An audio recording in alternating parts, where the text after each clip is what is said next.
Ndabahaye mwaramutse mwese canke mwiriwe bivanye naho muherereye banywanyi mudahwema kubana natwe kuri imbonesha kure imwe rudende ibashyikiriza amakuru atosoye aba yatohojwe arebana n'umutekano politike ububanyi n'amakungu ndetse n'ubuzima bwa munsi bwa bene gihugu kandi tubagezaho amakuru akomeye yo muri jede abagezweho kandi yizewe tuba twakuye ku mboni zacu ndetse no ku zindi mbuga ngurukanya bumenyi izibanga twakiriraho amakuru akaba ari amakuru agezweho mu gatondo ka kare kuri uyu munsi wa gatatu w'indwi akaba ari kwigenekerezo 25 ruheshi umwaka wa 2025 aho tugiye kurebera hamwe ibiri gutegurwa bijyanye n'ibimaze kubera ku kibuga mpuzamahanga cyitiriwe Melchior Ndadaye angaha mu gihugu cy'u Burundi ahamaze kwakirwa ibikoresho kabariwe ndetse bikaba bise bikurikira umupango ukomeye ndetse na gahunda zapanzwe. Turaza kandi kubabwira operation zikomeye ziri gutegurwa harimo operation de ratissage, operation coupe de cou ndetse na operation de quadrage n'ibindi bitandukanye. Turi buze kandi kurebera hamwe strategie zikomeje kugenda zikoreshwa nyuma operation yarayikozwe de reconnaissance offensive mu bice bitandukanye bya Uvira. Turabwira strategie ziri gukoreshwa harimo strategie de insecrement, strategie de recrutement, strategie d'issure ndetse na guerre electronique biri kugenda birifashishwa. Turaza kandi kurebera hamwe ibijyanye n'ibikoresho kabariwe bikomeje kugenda bizanwa duhereye kuri ibingi bimaze kuvanwa mu ndege birimo véhicule blindé, système de barrage ndetse n'ibindi bitandukanye. Turaza kandi kurebera hamwe equipement de vision nocturne ndetse na radio za gisirikare zamaze kuzanwa. Nimuze tubane kuri page ikomeye yanditseho amakuru akomeye kandi agezweho nonaha muri aka kanya. Niba ari bwo bwa mbere dukurikiye ngaha ufyonde sabone maze wiyongere mu muryango mugari w'abadwema kubana natwe ngaha mu makuru akomeye tugenda tubagezaho. Tudatinze reka twinjire ku kibuga cyitiriwe umwisi Melchior Ndadaye ni mu gitondo cya kare kuri uyu munsi ugira gatatu w'indwi ni kwigenekerezo 25 ruheshi umwaka wa 2025 nibwo indege nini ya gisirikare mu bwoko bwa Antonov AN-74 Ruslan yakorewe mu gihugu cy'u Burusiya yageze muri iki gihugu cy'u Burundi. Bikaba rero bivuga ko yasesekaye ku kibuga mpuzamahanga cyitiriwe Melchior Ndadaye giherereye i Bujumbura. Indege ikaba yageze ku isaha saa 9:45 z'igitondo ivuye Kinshasa muri Repubulika Iharanira Kwikukira kwa Kongo nk'uko amakuru twakiriye abigaragaza. Iro ni indege izanye icyiciro cya kabiri cy'ibikoresho kabariwe bikomeye by'intambara bigenewe igisirikare cy'u Burundi birimo imbunda nshyashya za blende ndetse na za cannons militaire. Ibikoresho birimo uburende zigezweho za Casarde zifite ubushobozi bwo kudatoborwa n'amasasu. Ibiro bikaba bizwi mu bwoko bwa véhicule blende zifite imbunda za canoni de 20 mm ndetse na mitrailleuse de 12.7 mm byoherejwe na FARDC binyuze mu masezerano bagiye bagira n'igisirikare cy'u Burundi. Ibi FARDC nayo ikaberutse kubyakira biturutse muri leta zunze ubumwe z'Abarabu kuko amakuru atugeraho biravuga ko byaguzwe muri kompanyi yitwa International Golden Group IGG yo muri leta zunze ubumwe z'Abarabu. Muri rusange amasezerano agaragara yasinywe hagati y'iyi kompanyi ndetse n'igisirikare cya Repubulika Demokarasi ya Kongo aragaragaza ko Repubulika na Demokarasi ya Kongo izishyura miliyoni 70 z'amadolari kugeza mu ntangiriro z'umwaka wa 2026 maze nayo ikazahabwa ibimodokari binini bya burende birenga 160. Iyi ndege rero yazanye izi ntwaro n'ibi bikoresho ifite ubushobozi bwo gutwara ibikoresho bifite uburemere burenga toni 150 kandi ifite uburyo bwo gufungura imbere cyangwa inyuma ku buryo imodoka z'intambara zinjijwemo ndetse kuri ngubu muri aya masaha tuvugana ziri gusohorwa mu cyo bise chargement et décharge rapide. FDN bikaba yisitangiza igikorwa cya logistique militaire cy'ubwikorezi ndetse no kuba babigeza ku mirongo y'imbere y'urugamba aho bari bari gukoresha kamyo porte-chaire, amakamyo manini atwara burende ndetse na engine de arrivage, ibikoresho bizamura ibintu biremereye kugira ngo ibi bikoresho bikurwe mu ndege byoherejwe mu bice biri kuberamo imirwano kuri shadow bataille nk'uko amakuru dufite abigaragaza. Iki gikorwa rero kikaba cyakozwe mu buryo bwihuse nyuma y'uko ubuyobozi bw'ingabo z'u Burundi bufashe umwanzuro ko bagomba kurinda ibishoboka byose umujyi wa Uvira ntufatwe. Ni mu gihe kandi bari kongera imbaraga mu basoda barungikwa ku rugamba muri Sud Kivu. Abasirikare bashinzwe ibingibi n'abafite rero abijyanye na qualification opérationnelle, bakaba rero bagomba gushyira ku murongo ibikorwa byose bya gisirikare kugira ngo uyu mujyi ntiwigarurirwe.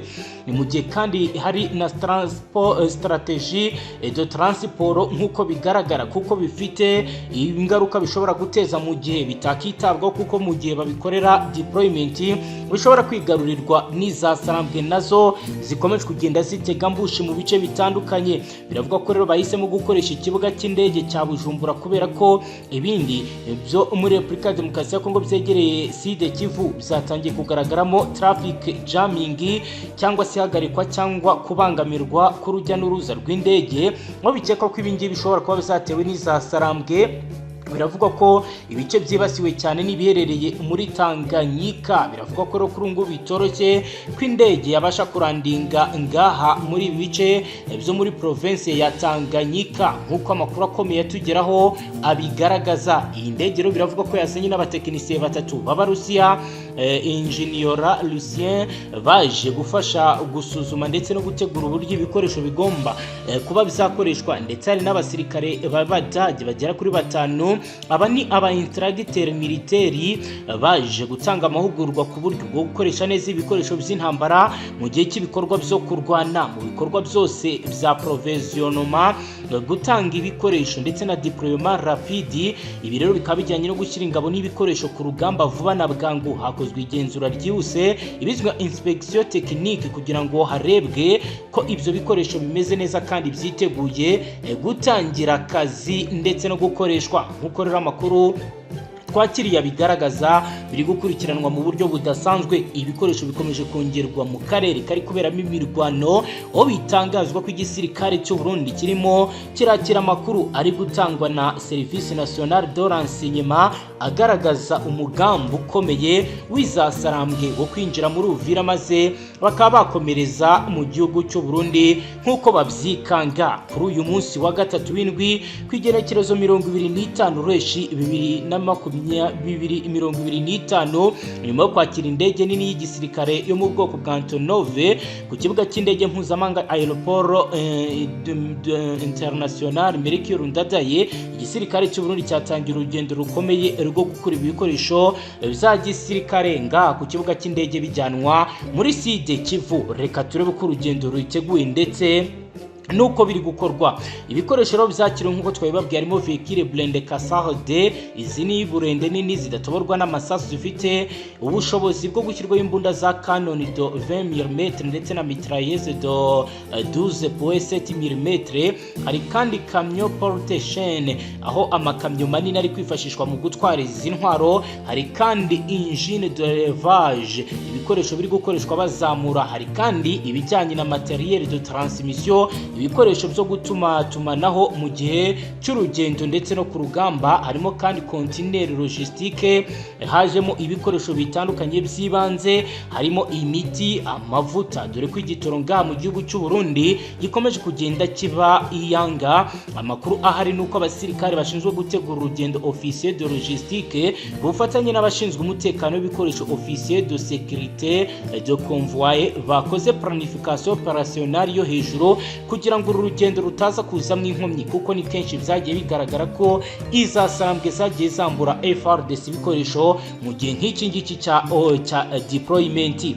amakuru aragaragaza ko urugendo rwateganyijwe kunyura mu mihanda ikomeye ihuza Bujumbura ndetse na Uvira. Ingabo zakoze mbere na mbere ikizwi nka reconnaissance de intérieur, kugenzura imihanda kugira ngo hamenyekane aho bashobora gushyirwa mu bibazo, ahazwi nka point de control, ahantu hari gushyirwa barrieri zo kugenzura naho bashobora kuba batanyura bitewe n'amakuru bafite. Ibikorwa byo gutwara ibi bikoresho bikaba byakozwe hakoreshejwe convoy militeri, mu gihe bigaragara ko hari urutonde rw'imodoka z'ingenzi igisirikare cy'u Burundi gifite bari gukoresha.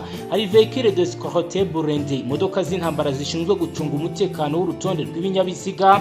Izi zo murazizi, harimo za pick-up abasirikare cyangwa igisoza cy'u Burundi kirimo kirakoresha byerekeje ibi bikoresho. Harimo kandi section de protection rapprochée, ni imitwe y'ingabo iri kwifashisha mu gucunga umutekano mu kuvana ibikoresho ahangaha babivana mu ntera birometero 25, ndetse n'ahangaha Ramato. Hari kandi détache de genie militaire, aba ni abatekinisiye bashinzwe kubaka cyangwa gusana imihanda, nabo bari kugendamo mu rwego rwo gukumira ibitero by'abanzi. Hakaba hashyizweho patrouille avance, ingabo zoherejwe mbere zibanza kureba uko umutekano wifashe, ndetse hanashyizweho ibikorwa by'ingamba bizwi nka defense anti-embuscade, ubwirinzi bwo gukumira igitero gitunguranye mu mihanda yo hasi. Urwo rugendo rero rukaba rwanyuzemo umutekano ukomeye, kuko izambere kuri ubu ngubu zirenda gukika nganga ku cambu ca Uvira.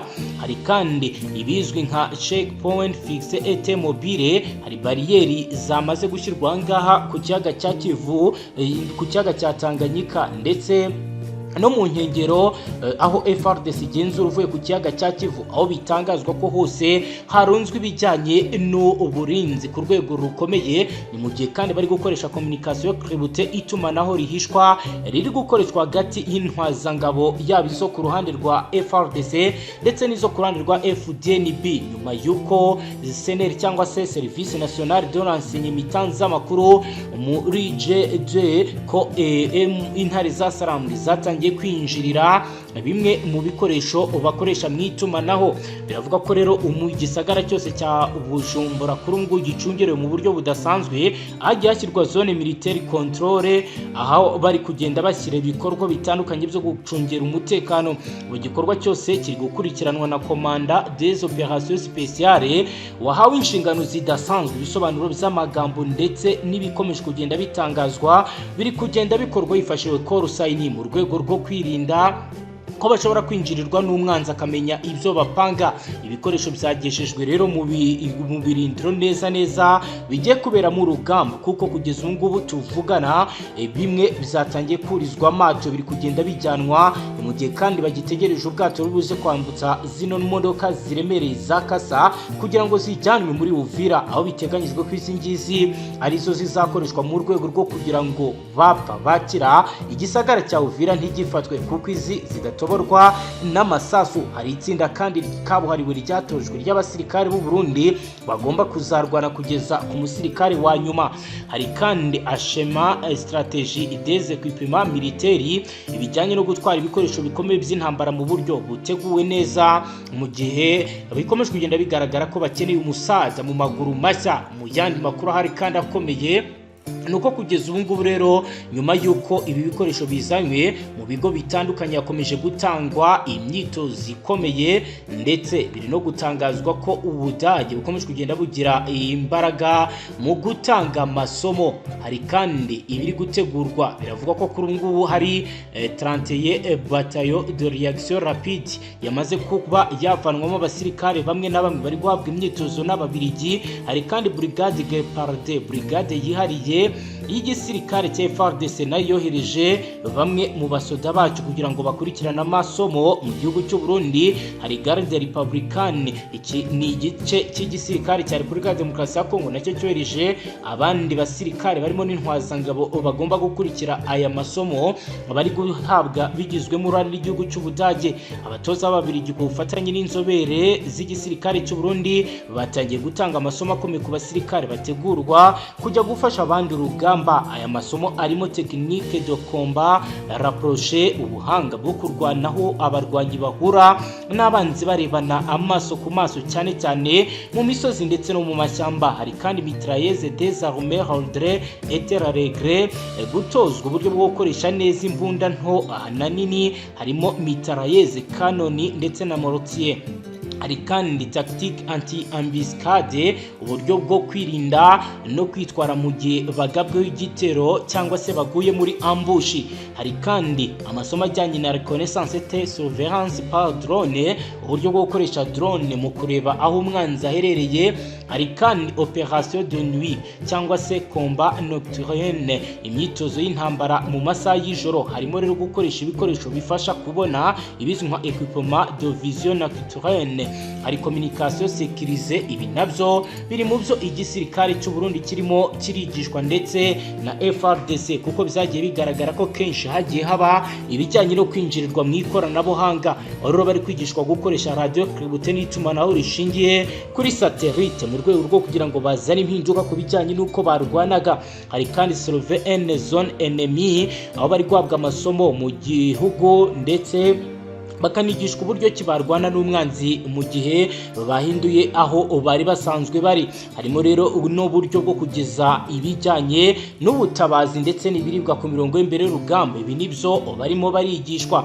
Hari kandi kwigishwa ibijyanye na dominage et franchissement de obstacle, uburyo bwo gusenya mine cyangwa se indi mitego y'abanzi no kurenga imbogamizi mu muhanda mu gihe bibaye ngombwa, kuko kenshi byagiye bigaragara ko hari imodoka z'igisirikare cy'u Burundi zagiye ziturikanwa n'ibisasu ubwo zabaga ziri mu kazi mu buseruko bwa Repubulika Iharanira Demokarasi ya Kongo.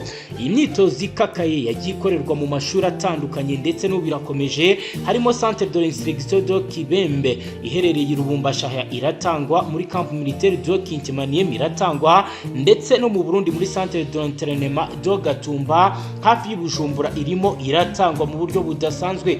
Abasirikare bitabiriye imyitozo bakizwe mu byiciro bijyanye n'urugamba bagiye kujyamo, bajya ku murongo w'imbere front line, abashinzwe logistique, abashinzwe renseignement, ubutasi ndetse n'abandi. Ibikorwa byose byagendeye ku mabwiriza atanzwe na Etat Major w'igisirikare cy'u Burundi General Prime Niyongabo ndetse na Jules Mbanza wa Repubulika Iharanira Demokarasi ya Kongo urongoye FRDC, aho bivugwa ko kuri ubu bagiye guhuza bagahindura ibintu byananiranye, aho bagiye batsindwa bakakosora. Imitwe rero yahawe imyitozo harimo 31 bataillon de réaction rapide, brigade VP, garde républicaine, compagnie commanda za FDNB ndetse na unité blindée mixée FARDC et FDNB igizwe n'abasirikari b'u Burundi ndetse n'aba Repubulika ya Demokarasi ya Kongo bazajya bakoresha izi blindée. Iyi mitwe ikaba yarashyiriweho intego yo guhangana mu buryo budasanzwe, ndetse ibingibi bikaba zakomeza nyuma y'uko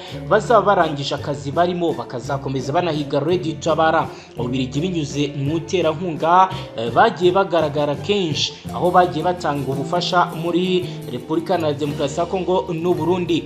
Ubirigi bwatanze inkunga ya miliyoni 20 z'amayero yo kubaka ibikorwa remezo bya brigade ya 31. Ibikorwa byose bifatwa nk'uburyo bwo gushyigikira imbaraga z'igisirikare cya Repubulika ya Demokarasi ya Kongo mu guhangana n'uyu umutwe w'izasarambwe. Ariko abasesanguzi bagaragaza impungenge kuri ibikorwa byose ko bishobora gutuma Ubirigi bugaragara nk'igihugu kiri mu bufatanye bweruye n'imitwe yitwaje intwari isanzwe ifatanye n'igisirikare cya Repubulika Iharanira Demokarasi ya Kongo. Ni mu gihe kandi bitangazwa ndetse n'abaturage n'iki batangaza kuri ibi ngibi ndetse n'iki bavuga ku biri bimo biraba ndetse n'iki babona cyakabaye gishyirwamo imbaraga. Hari bimwe nazo twakusanyije bireba abaturage bagize icyo batangaza. Reka twinjiriyo turebe uko bimeze.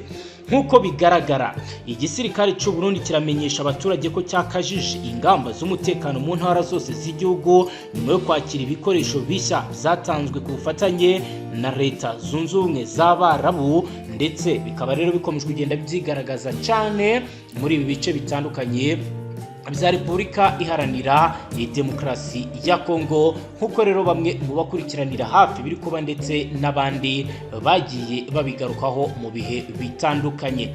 Abaturage baragira bati twebwe icyo dukeneye ni umutekano, yaba bakoraga ibi bikorwa byabo vuba bikarangira tugatekana twagira amahoro. Ni mu gihe abandi bavuga bati birababaje kubona abaturage bapfa umunsi ku munsi, dukeneye amahoro mu maguru mashya, dukeneye ko ibingibi birangira abaturage bakongera bakaryama bagasinzira. Ni mu gihe abandi usanga basaba ko ibiganiro byaba, ariko hari undi mubare munini w'abaturage bifuza ko izasarambwe zakubitwa zikirukanwa ku butaka bwa Repubulika Iharanira Demokarasi ya Kongo. Ariko abavuga ibingibi naho izasarambwe zitaragera, abarigoma bo bavuga ko kuri ubu baryama bagasinzira. Umusaza yagize ati mu myaka irenga 10 kuri ubu ngubu nibwo ndi kuryama ngasinzira, amara icyumweru ntumvishije umuntu abasirikare bahohoteye. Ibi biradushimisha. Ni nuko rero dufunze amakuru yacu yaragezweho. We icyo usabwa nta kindi, niba wumvishe ko tubagezaho amakuru ukeneye cyonda sabone, twibanda ku makuru abakomeye bagezweho muri politiki, umutekano, ububanyi n'amakungu, ubuzima bwa munsi bwa bene gihugu. Astra Vista.